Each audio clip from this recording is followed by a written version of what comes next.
I will say this, Dr. Garrow he is a man that has really, oh man, is he on the radar or what? Dr. Jim Garrow, he is a former Nobel Peace Prize nominee.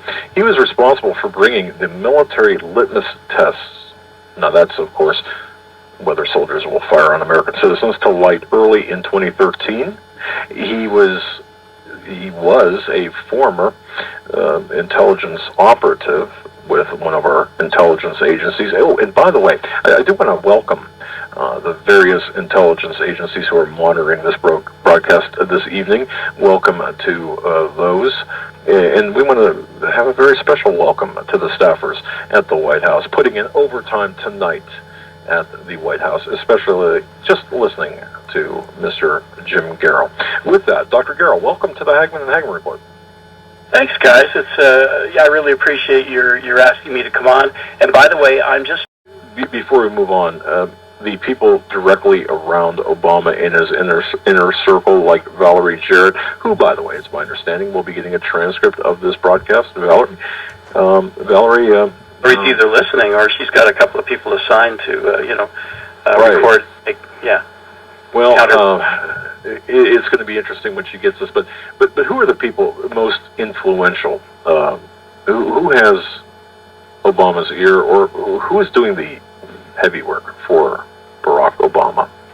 Well, you've got two people. One is supposedly no longer involved. But keep in mind, like Van Jones, he's off, you fall into disgrace. Well, with those guys, you fall into disgrace, that's fine.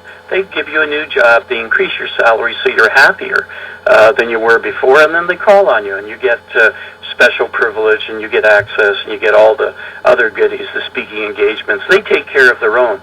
These people are the best Chicago thugs you've ever seen. And boy, can they operate in that frame of reference.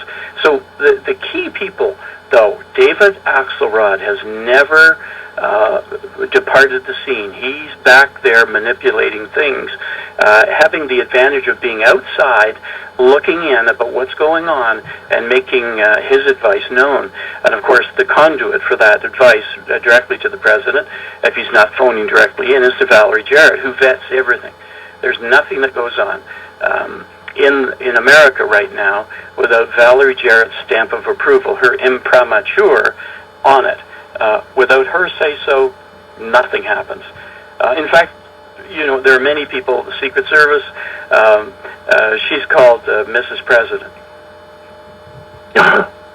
Boy, that gives me the warm fuzzies. Yeah. Essentially for national. What was that vote of yours worth? Do you remember putting that X next to Mrs. Jarrett? Oh yeah, it's kind of like a co-president, much like the Clinton administration. Interesting. So you've got David Axelrod and Valerie Jarrett, of course, two people who we did not get Christmas cards from this year. Okay, now I'm going to move to another question here, because last October, just 2 months ago, a little over 2 months now, you had, it was October 10th, thereabouts.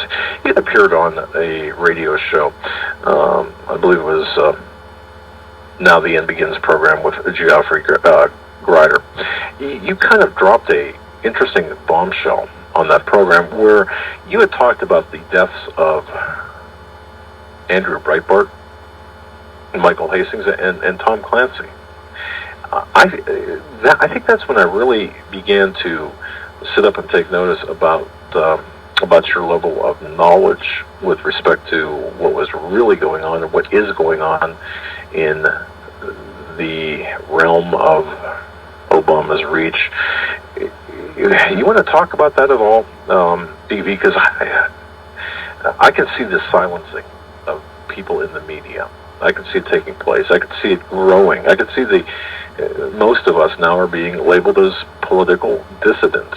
And, of course, I've earned my own CIA case file number, as well as many others in my venue, our venue. What can you tell us about the deaths of Breitbart, Hastings, Clancy, even, or others? Well, let me say this. Pressures have been brought to bear on anyone who has any knowledge with authority. And of course, when I say knowledge with authority, it means that you've had access to materials, to people, to things that for some would be quite threatening. So, and for others quite embarrassing. And I want to say this gently and with reverence for the work of Andrew and Tom and for Mr. Hastings as well, Michael. Mrs. Breitbart had her best friend call me. And it was when I was saying that he had been murdered. And she was upset that I was saying it. And so I indicated to her friend, what the information was that I had and where I got it. And so I was quite truthful, quite honest, quite open. And I said, but if Mrs. Breitbart wants me to shut my mouth, it is shut, and I will never open it in public. In deference to the children, who are more important than, my reputation or my ability to share things. And I was totally honest in it. I would have pulled right out. She phoned me back a day later and said, go for it. You have full permission to keep going. Wow. So I want you to know that, as much as it may sound like we're being sensational, we're not being sensational for the sake of just, looking good or having interviews or something like that. There's a care and concern that I have that we're not doing damage to the important people in the lives of people who are now gone. And doing damage that way. Because how could I face Andrew Breitbart knowing I had brought some damage to his children? I couldn't do it. And Jim, the information that Breitbart was threatening to release before his untimely death, do we know how much, if any, of that actual information he was talking about made it to the public? None of it made it. It disappeared very, very quickly. And I want you to know this, that Hastings, Breitbart, and Clancy were working together. There was a cross-pollination of information. Tom's tasking in this whole thing. And by the way, I've known Tom since I was 17. And this is, if you believe in God, you got to believe that God puts people in positions where you meet people for a good reason. You don't know what it is when you meet them. But it's there for that very reason down the road that God knows in His omniscience that you're going to need each other. And, I was a lifeguard at 17 in a camp in Quebec. And this group of guys were next door to the camp and couldn't get one of the motors going in a motorboat. And, well, I knew the motorboat because Dr. Teal, a 95-year-old physician who owned the cabin, the cottage, I had started that motor for him many times. When I was walking past, I saw these guys struggling with the thing and went over and said, hey, guys, I'll help you here. I know how to start that sucker. And who were the guys? Well, there were 4 people, and one of them was this guy with Coke bottle-thick glasses named Tom. And when they came back from fishing after I got them going, they gave me a bunch of fish that they caught. And then the next day we went to Montreal for Expo 67. I invited them to come. Myself and a counselor were going to go, and they came with us, and we had a great time and stayed in touch. And sure enough, the insurance dude, he was a student at the time, but the insurance dude that he became suddenly started writing books, and this Red October thing came out, and I got to tell you, I had no notion the guy wrote books. No idea whatsoever that he wrote books. But that's how I knew him over the longer period of time, from when I was 17 at this Bible camp, Canadian Sunday School Mission Camp, Lake Lovering, and it was Camp Livingston. And Dr. Teal's cabin is right on the edge of their grounds. So that provided me with an entree to his way of thinking, and it also provided a wide open door later on of providing information, intelligence information to Tom. Because, of course, he danced around the whole intelligence groups within, the Navy, the Army, the Air Force, and the CIA and FBI. And, of course, his stories they really grab you. He's a great writer, man. Great writer. Indeed. Go ahead. These three guys were working together on gathering information for a book that Tom was working on that would have exposed every detail of the life of Barack Obama in a novel form. Interesting. So what was Breitbart's, if you can tell me, without the compromise to whatever might be going on right now, is there anything about what Mr. Breitbart was going to disclose before he was, before he perished, that what never made it public? Can you tell us? Can you share with us? Well, it had to do with the deaths of some people. That's the part of the information, and then the direct connection. He actually had paperwork on the direct connection with the money from the Arabs going into Barack Obama's pocket.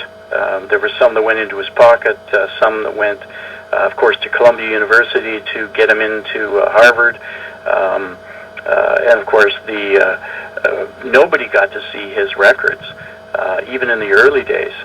So they were smart enough to protect him early. But that meant that people were being paid off, like the registrar at Columbia, and the registrar at Occidental, and then Harvard, of course, you got a whole multi-layer of people who are to blame for things going on there. Because the guy never wrote, the reviews. He was supposed to write as the law review editor. Things that normally took place for regular folks never took place for this guy, Obama. Duties that other people would normally perform, he didn't perform them. He had other people covering for him. And of course, money flowed. And where did that money come from? Breitbart knew exactly where it came from. And he knew the bank accounts that some of this money was coming through and into the hands of folks at different universities and colleges around. And of course, that moved forward then to where, when he was in Chicago, and what happened when he was a community organizer there, and certain things were taking place. These guys had the goods on him. They had the goods on Obama. And of course, Breitbart, Andrew, crazily went into that bar that night, and by 12:30 he was dead. He left the bar. Within an hour, the guy was dead. Was he poisoned? To the best of your knowledge, was he poisoned? Was he? Yeah, he was poisoned, and that's why the autopsy didn't take place for 5 days, because the latent sugars in the body, the natural sugars, would have absorbed the toxin, neurotoxin that was I believe it's from the asp, but I'm not sure exactly which poison was used. But there are some neurotoxins that, you drop like a sack of potatoes, and your lungs stop, your heart stops, all muscle groups stop. Boom, and it's fast. A small injection, they can walk past a person, tap them on the shoulder, and boom, within, they can't walk more than a few feet, and they're down, and that's what happened to him.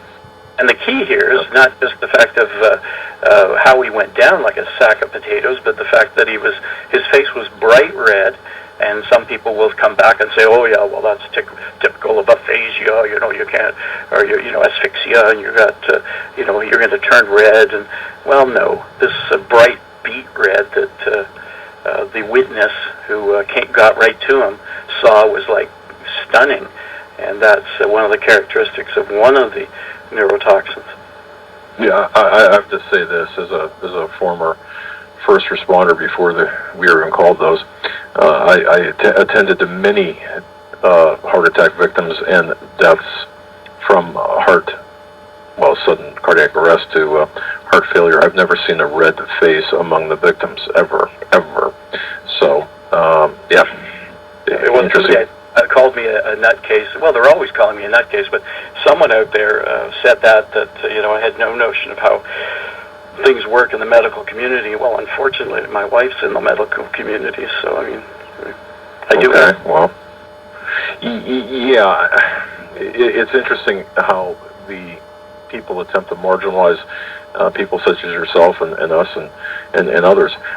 Who has custody, if you know, or if the information still exists, of whatever disclosures were going to be made by Andrew Mr. Breitbart and Mr. Hastings and Mr. Clancy? Are they still around, or has this information disappeared? I'm going to say that I can't answer that because the investigations have never been totally closed on any one of the three of them. And as a result, they're still looking for answers. And so I can't say, like there's a file and it's sitting on this guy's desk. I can't say anything like that. I just know that they're looking for it. Okay. Well, that's fair enough. Wow. Where did Tom Clancy fall into this mix? It was just his cooperation and collaboration on a book with Mr. Breitbart, Mr. Hastings, or was it something more than that? Well, there was sourcing. Each one of them had different sources, and they didn't necessarily share the same sources. So Tom had, of course, many people, including myself, in the intelligence groups who were feeding him information, and many people had such high regard for Tom Clancy. They were feeding him stuff. He had enough for dozens of books down the road. But how meticulous he was in doing his research. But then you had Breitbart, who he attracted a whole different level of people and different style of people who felt quite comfortable in giving him material. So that was coming from politicians. It was coming from clerks and offices who happened across things. There was that, and then of course Hastings. Hastings a whole other story, because of the way he died. Tom and Andrew, of course, were poisoned, and that's what did them in. And you'll find, by the way, on Tom's report, cause of death not determined. Interesting. I didn't know that. Not determined. Yep. Yeah, very interesting. Wow. Yeah, there were people who say, he had lung cancer. Well, he may have had lung cancer, but it wasn't terminal. He wasn't, within weeks of dying from lung cancer. But the circumstances again are very suspect. Where does normal fit into any of this? It doesn't. Normal does not fit in any chapter of this whole scenario. It just doesn't fit. Where normally, processes take place, and step 1 to 2 to 3 to 4, everything's followed, and that would be normal. None of it. And none of these three people, none of it was normal. Hastings, okay, they blew him up. What happens when you take the body away? Well, you investigate, you find out what the cellulose, what the fibers, what the residue from the explosive devices, it's in the body of the person, by virtue of the explosion. And so what happens to him? His body goes away, and they cremate him instantly. Well, right. Who ordered that? That's a great question, and of course, a very important unanswered question in terms of how that happened. Certainly was not authorized by the family. No, and they were very upset when they heard after the fact that he'd been cremated. So, you start to scramble around, and by the way, you notice the family's absolutely silent. You notice that? Is that out of fear, Jim? Absolutely. Why do you think all of these people? Why do you hear nothing from Mrs. Breitbart? Why do you hear nothing from Mrs. Clancy? It's a good question. It's a good observation. It's a normal question. Who would talk? Who would say things? Who would be upset? These people are gone. Would you not hear somebody saying something about, the unfortunate passing of Mike? Hey, he got blown up. Don't you think it's saying something? Jim, the way I look at this, and this is just me, maybe I'm saying this with too much bravado and not being in the position, but I know if someone hurt a member of my family or killed a member of my family, I would be screaming from the rooftops. What could they do? What more could they do to me, for example, than take away a child of mine or a spouse? But is that the wrong? Am I thinking incorrectly here? No, you're thinking right on. What would shut you up? What pressures, what hints would need to be given to you to keep... Do you have children? I do. Yeah.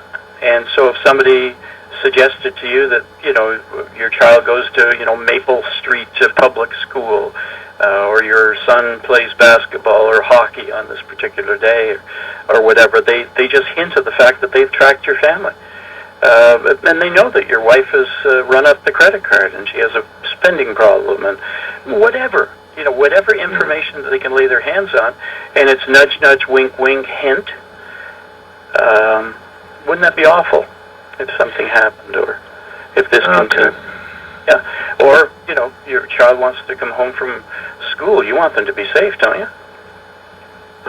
Well, yes, and I guess the fact is you cannot protect every member of your family 24/7. You don't have the resources. I certainly don't have the resources to do that. No, but you're not stupid if somebody actually put a threat out on one of your children.